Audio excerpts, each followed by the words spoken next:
Assalamualaikum warahmatullahi wabarakatuh. Saya dari kelompok 5 studi materi fikih di MTS dan MA. Di sini saya dengan teman saya yaitu Sania Chandra Kirana dan Ulul Asmi. Di sini kami akan mempresentasikan hasil diskusi kami mengenai mata pelajaran fikih di MTS kelas 8 semester 2. Di mata pelajaran fikih kelas 8 semester 2 itu ada 3 bab. Yang pertama yaitu ketentuan sedekah, hibah, dan hadiah. Kemudian ada haji dan umroh.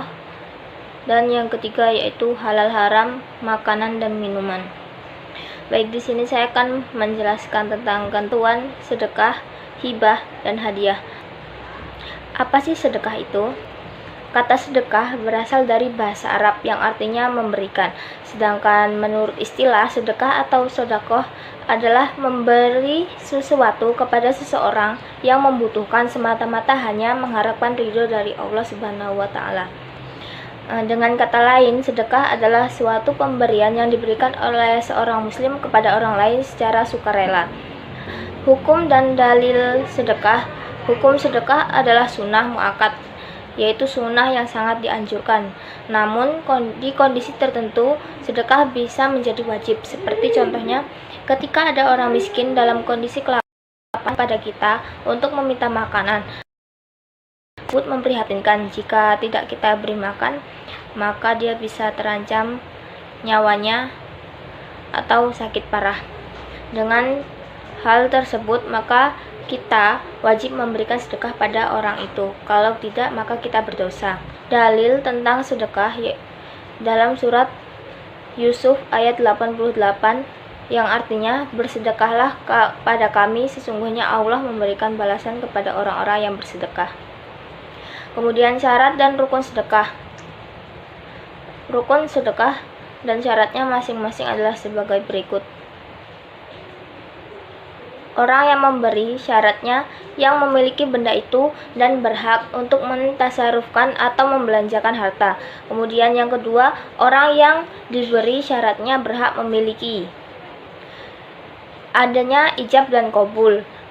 Kemudian syaratnya selanjutnya adanya barang yang diberikan. Manfaat sedekah ada banyak sekali. Salah satunya yaitu untuk menghapus dosa dan meningkatkan hubungan sosial serta silaturahmi. Kemudian yang kedua yaitu ketentuan hibah. Hibah berasal dari kata bahasa Arab yang artinya pemberian, sedangkan menurut istilah hibah ialah pemberian sesuatu yang dilakukan oleh seseorang ketika masih hidup secara cuma-cuma tanpa mengharapkan apa-apa kecuali keridhaan Allah Subhanahu wa Ta'ala. Hukum hibah adalah boleh atau mubah. Sebagian ulama mengatakan hukumnya sunnah. Kemudian rukun dan syarat hibah. Rukun hibah itu ada 4. Yang pertama, orang yang memberi hibah. Yang kedua, orang yang menerima hibah. Yang ketiga, barang yang dihibahkan. Kemudian yang keempat, adanya ijab dan qabul. Hibah tidak boleh dicabut kembali kecuali hibah yang diberikan orang tua kepada anaknya, sebagaimana dengan sabda Nabi yang orang yang menarik kembali hibahnya sebagaimana anjing yang muntah lalu dimakan kembali muntahannya itu. Muttafaqun alaih. Kemudian hibah dapat dicabut karena beberapa sebab, antara lain contohnya hibahnya orang tua terhadap anaknya karena orang tua melihat bahwa mencabut itu demi menjaga kemaslahatan anaknya. Contoh, seorang ayah namun ternyata menggunakan semestinya dan sering bolos sekolah, maka orang tua boleh. Macam-macam hibah ada 2, yaitu hibah barang dan hibah manfaat. Hibah barang adalah memberikan harta atau barang kepada orang yang mencakup materi dan nilai manfaat harta atau barang tersebut. Sedangkan hibah manfaat adalah memberikan harta atau benda kepada pihak lain untuk dimanfaatkan, namun materi atau barang tersebut tetap menjadi pemberi hibah. Selanjutnya, ketentuan hadiah. Hadiah adalah pemberian sesuatu kepada seseorang dengan maksud memuliakan atau memberikan penghargaan atas prestasi yang telah dicapainya. Hukum hadiah adalah sunnah. Syarat dan rukun hadiah sebenarnya sama dengan rukun sedekah. Yang pertama yaitu orang yang memberi hadiah, yang kedua orang yang diberi hadiah, yang ketiga adanya ijab dan qabul, yang keempat kemudian adanya barang yang akan dihadiahkan. Beberapa manfaat dari pemberian hadiah antara lain menumbuhkan rasa saling mencintai dan menghormati antar sesama. Yang kedua, mendorong seseorang agar lebih maju dalam kebaikan. Kemudian mendidik seseorang untuk menepati janji dan lain-lain. Persamaan dan perbedaan antara sedekah, hibah, dan hadiah. Persamaan sedekah, hibah, dan hadiah yaitu sedekah, hibah, dan hadiah merupakan wujud kedermawanan yang dimiliki seseorang atau sekelompok dalam organisasi. Ketiganya diberikan secara cuma-cuma tanpa mengharapkan pemberian kembali dalam wujud apapun. Sedangkan perbedaannya, sedekah dan hibah diberikan kepada seseorang karena iba, kasih sayang, atau ingin mempererat persaudaraan. Yang kedua, hadiah diberikan seseorang sebagaimana imbalan jasa atau penghargaan atas prestasi yang telah diraih. Kemudian yang ketiga, sedekah untuk membantu orang yang memenuhi kebutuhan pokoknya.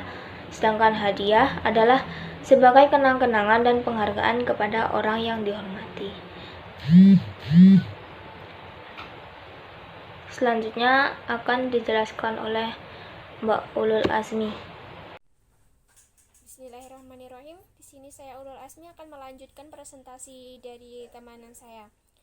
Di sini saya akan membahas mengenai haji dan umroh. Haji memiliki arti yaitu menuju ke Mekah untuk menunaikan beberapa manasik, yaitu amalan-amalan tertentu, yaitu hadir di Arafah meski hanya sesaat pada malam nahar, tawaf di Baitul Haram sebanyak 7 putaran, serta sa'i antara Shafah dan Marwah dengan berihram. Haji adalah rukun Islam yang kelima. Adapun menurut istilah, para ahli fikih mengartikan bahwa haji adalah niatan datang ke Baitullah untuk menunaikan ritual ibadah tertentu. Adapun dasar hukum haji tertera pada Quran surat Ali Imran ayat 97 dan hadis riwayat Bukhari nomor 1520 dan nomor 1773. Adapun syarat wajib haji yaitu beragama Islam, baligh, berakal sehat, merdeka, istita'ah yaitu mampu melaksanakannya. Yang dimaksud dengan kuasa mampu di sini yaitu sehat jasmani rohani, memiliki biaya dan cukup bekal dalam perjalanan, adanya kendaraan yang diperlukan, aman dalam perjalanan, dan bagi wanita ada mahram yang menyertainya. Adapun syarat sah orang yang melaksanakan ibadah haji yaitu antara lain beragama Islam dan berakal sehat. Adapun rukun haji yang pertama itu ada ihram, yaitu berniat mengerjakan ibadah haji atau umrah yang ditandai dengan mengenakan pakaian ihram yang berwarna putih dan tidak berjahit bagi laki-laki.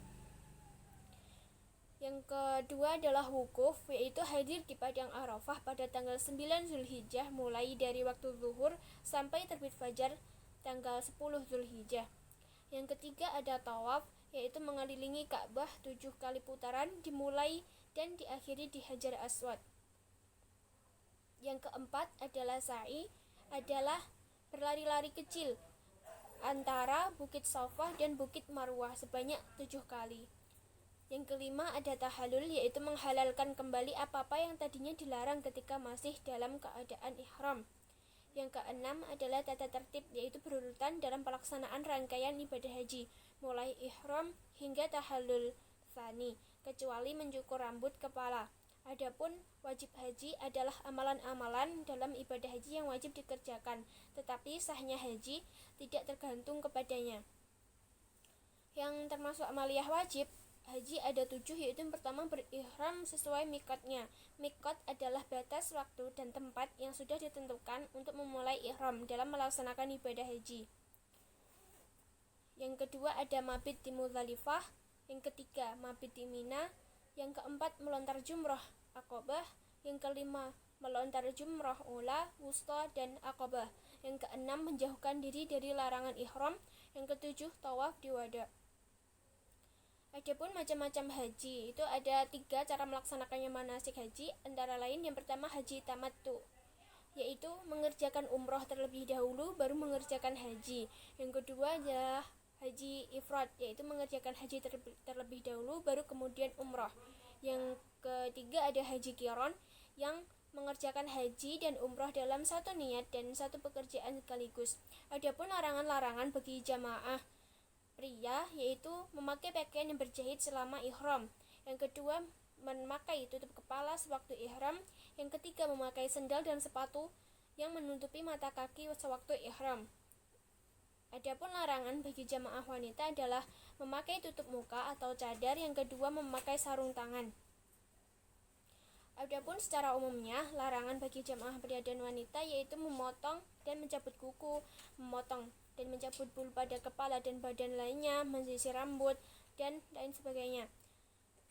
Adapun pengertian dari umroh yaitu berkunjung ke Baitullah untuk melakukan tawaf, sa'i, dan bersyukur demi mengharap ridha Allah Subhanahu wa taala. Ibadah ini sering juga disebut dengan haji kecil. Umroh dibagi menjadi 2, yaitu umroh wajib, yaitu umroh yang dilaksanakan dalam rangkaian ibadah haji dan dilaksanakan pada batas waktu haji. Yang kedua, umroh sunnah, yaitu umroh dilaksanakan sewaktu-waktu atau kapan saja di luar batas waktu haji. Adapun rukun dan syarat umroh ini sama dengan syarat-syarat dalam ibadah haji, yaitu meliputi beragama Islam, baligh, berakal sehat, merdeka, dan mampu. Adapun rukun umroh itu ada 5, yaitu ihram, tawaf, sa'i, tahallul, dan tertib.